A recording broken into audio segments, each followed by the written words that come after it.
Bueno, pues ya estamos otra vez con ustedes. Creo, don César, que se le había quedado algo un poco en la memoria.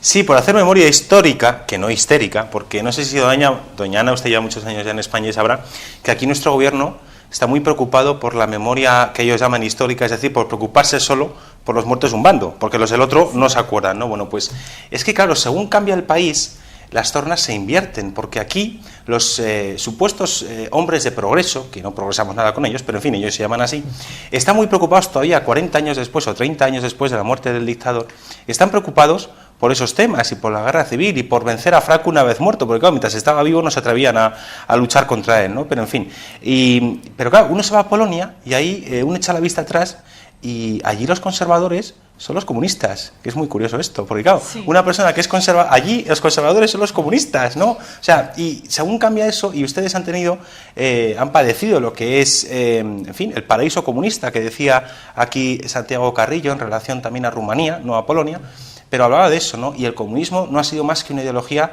totalitaria y asesina. Hay libros que dicen que se calcula que hay 100 millones de muertos, habrá causado el libro del comunismo, exactamente. En Camboya, Pol Pot debía ser que mataba a gente como nosotros nos damos una ducha, porque claro, 2 millones y pico de seres humanos asesinados, y luego esta gente cuya ideología es la que ha perpetrado todos estos crímenes, nos dan lecciones de democracia y de derechos humanos, cuando por otra parte siguen empeñados en vulnerar los derechos humanos, porque se les llena la boca a defender, por ejemplo, el aborto, cosa que el presidente Kaczynski sabía muy bien lo que era, se les llena la boca y siguen vulnerando los derechos humanos con el tema del aborto.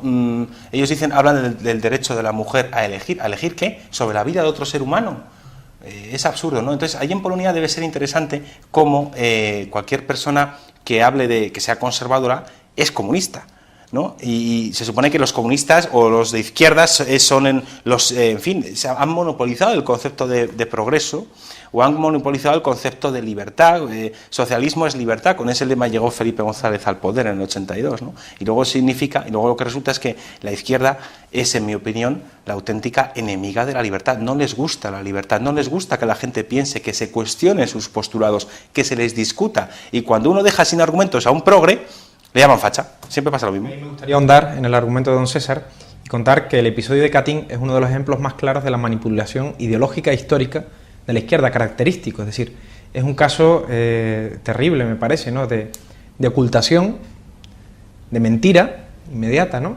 Y yo quiero recomendarle a todas las personas que nos puedan ver que vayan al cine, y si no, que compren el DVD de una película que hace unos años pues, fue premiada, que era la película de Katyn, es decir, del holocausto polaco, ¿no? Es decir, la película que dirigió Andrzej Wajda y que mostró, pues, en cierto modo, pues cómo los polacos, hay que llamarles pobres polacos en este caso, padecieron las circunstancias de la opresión soviética, ¿no? Que acaban con su oficialidad, como bien ha dicho Ana, que acaban pues con la élite del país, como ahora ha sucedido en cierto modo con estos hombres que acompañaban a Kaczynski, porque quizás reducir lo que ha ocurrido este fin de semana a la gran figura del presidente de Polonia, pues sería en cierto modo olvidar que ese hombre iba acompañado de mucha gente muy importante para Polonia, de la banca, de la iglesia, del ejército, es decir, la cúpula del ejército, que sabemos que hace un año pues cayó en otro accidente, la cúpula de la aviación, ahora se ha vuelto a ver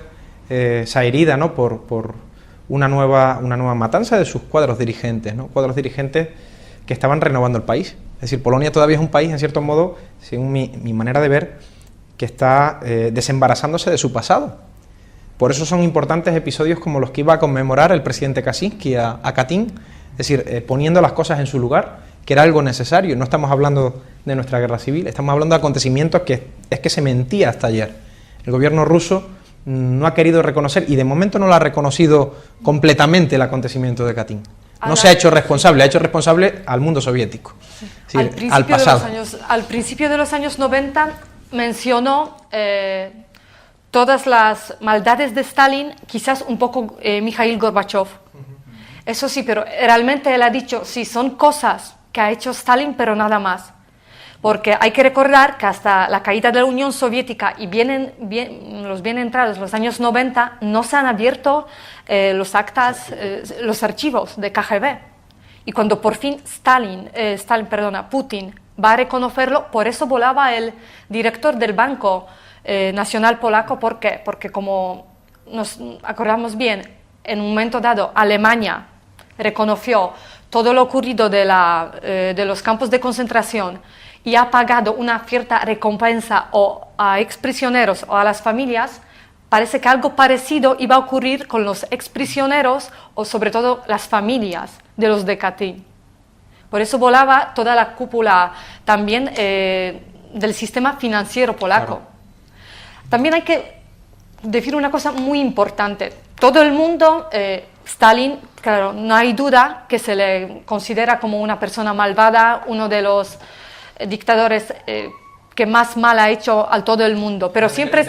El mayor asesino de la historia, sí. Sería la manera de llamarle. Sí, pero, por ejemplo, siempre se menciona la cuestión de los famosos gulags, sí.